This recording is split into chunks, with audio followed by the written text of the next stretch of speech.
Donc pour terminer cette présentation, un petit exemple avec ici l'implantation d'un algorithme de cryptage AES qui commence à dater un petit peu, d'accord, mais qui est intéressante parce qu'il y a deux versions qui ont été réalisées en fait dans l'Institut. Et donc ça permet de voir un peu une comparaison en termes de performance entre deux versions différentes, sachant que justement ces performances, pour un problème particulier, il y a souvent beaucoup d'options qu'on peut choisir et qui auront des influences en termes de ressources nécessaires, débit de données et choses comme ça. Donc on a AES sur 128 bits, donc c'est un algorithme de cryptage assez traditionnel.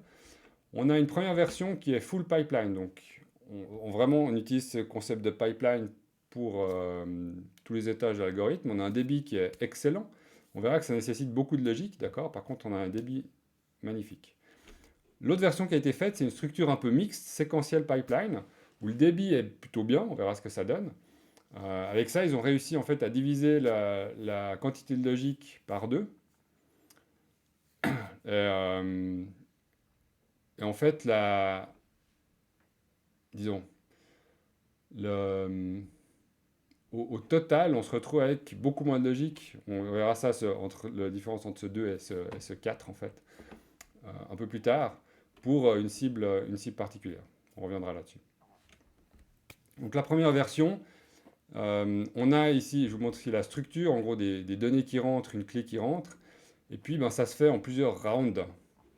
D'accord. Et puis à la sortie de chaque round, on va rentrer dans le round suivant, avec donc des registres un petit peu de partout. On ne va pas rentrer dans le détail du calcul, c'est pas du tout ça qui nous intéresse ici. Puis en parallèle, on calcule la clé qui doit être travaillée en fait pour chaque étage, et puis les datas qui se font décrypter petit à petit jusqu'à arriver ici en sortie. Donc on a vraiment chose où on peut rentrer chaque cycle d'horloge, vous pourrez rentrer des nouvelles données et des nouveaux bouts de clés. Alors qu'est-ce que ça donne en termes d'implémentation ici? Alors là, ça a nécessité 200 blocs RAM de 256 x 8 bits. Donc au niveau des blocs RAM, on est à 100% d'utilisation de ce qu'on avait dans cette FPGA particulière. Donc c'était une Virtex 2 3000. Parce que, oui, alors pardon. Donc on a utilisé tous les blocs RAM. Pourquoi? Parce qu'on aurait besoin de 200 blocs RAM. En fait, le fait est que dans les FPGA, il y a des blocs RAM. Si on n'en a pas assez, on peut utiliser les lookup tables, des éléments logiques, comme de la mémoire. D'accord. Donc ça fait qu'on a utilisé en fait une grande quantité de ces mémoires pour ça. D'accord. Avec au total, donc le fait que on a utilisé beaucoup de slices en fait, notamment pour ces mémoires.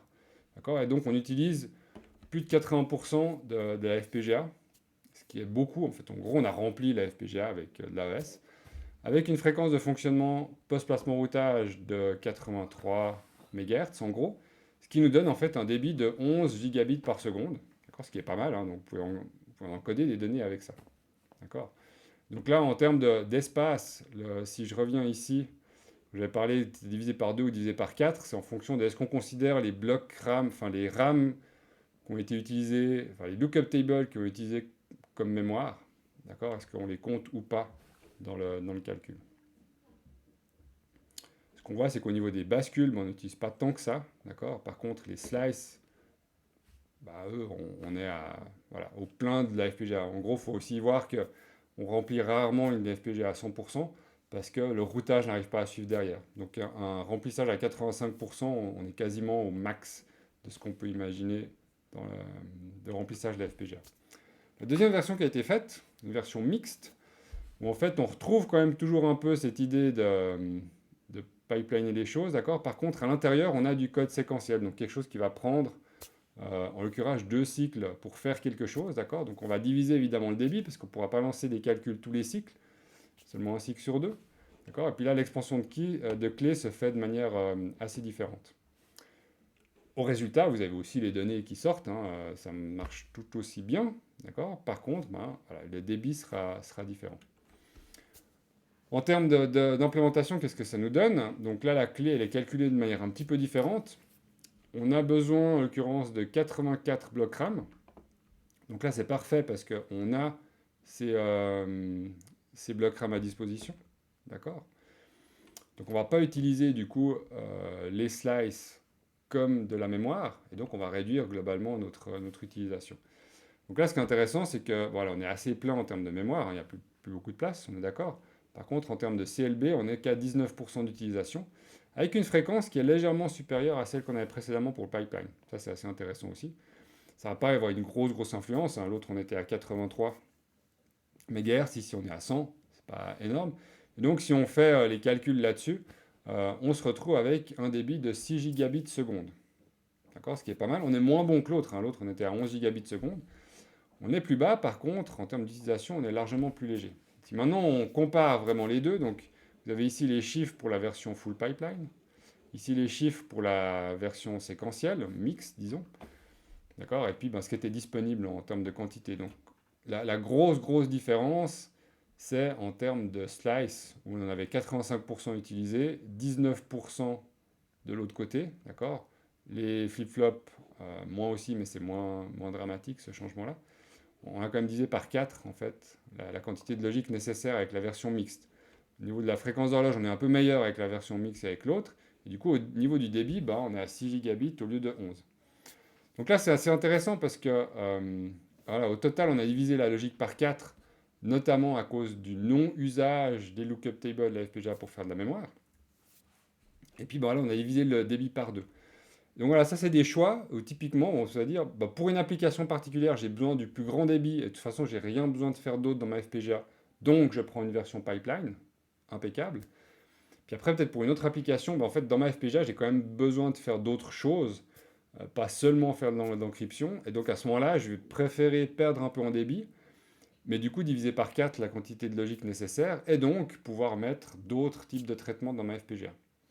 Donc ça, c'est des choix qui sont à faire dans un projet, qui peuvent arriver en début de projet, ou qui peuvent se faire en cours de route en fonction de ce qu'on observe avec une implémentation particulière. Il faut retravailler un peu son système pour pouvoir, bah, d'une part, ne pas remplir à fond l'FPGA. Si on la remplit trop, ça ne passera pas. Et donc, on se retrouve à devoir bah, composer des nouvelles solutions en fonction des contraintes qu'on a pour notre système. Donc voilà, pour conclure un peu sur cette présentation, ces questions de décomposition, c'est une question qu'on a toujours en tant que développeur de systèmes numériques. On peut commencer par une version bête et méchante combinatoire, on peut commencer par peut-être un modèle de référence en VHDL non synthétisable juste pour valider le traitement qu'on a envie de faire. Et après, ben ça, on va devoir en faire une version réellement synthétisable. Et il faudra se poser la question, est-ce que ça me suffit de faire du séquentiel simple, pas trop compliqué? Est-ce que j'ai besoin d'un pipeline? Est-ce que mon pipeline ne va pas tout remplir? Est-ce que je commence avec une version séquentielle et ensuite j'affinerai si c'est nécessaire? C'est des choses qui se font vraiment à longueur de vie d'un projet aussi. D'accord? C'est pas forcément des réponses qu'on aurait au départ. Ça va dépendre un peu de, voilà, après synthèse, après placement routage, comment est-ce que les choses se passent? Est-ce que notre fréquence maximale est dramatique parce que j'ai trop de chemins combinatoires longs, d'accord, ou pas? Ça va aussi dépendre de la cible parce que, bon, voilà, suivant la FPGA qu'on cible, bah, ça peut être une FPGA bah, déjà immense ou petite. Elle peut avoir une technologie différente, implémentation, et qui font que ben, mon même code VHDL pourra fonctionner peut-être à 200 MHz sur un système, et il fonctionnera à 100 MHz sur une autre, parce que ben, y a une FPGA qu'on aura payé quelques milliers de dollars, et puis l'autre qui aura coûté 10 dollars, par exemple. Donc voilà, la cible est aussi quelque chose d'important, c'est pas juste le VHDL qui va nous donner les infos. Par contre, c'est en travaillant notre VHDL qu'on va pouvoir modifier la structure du système pour en faire quelque chose de totalement fonctionnel. Voilà pour cette sorte d'overview en fait de différentes manières d'optimiser potentiellement un design sur FPGA. À bientôt pour la suite du cours.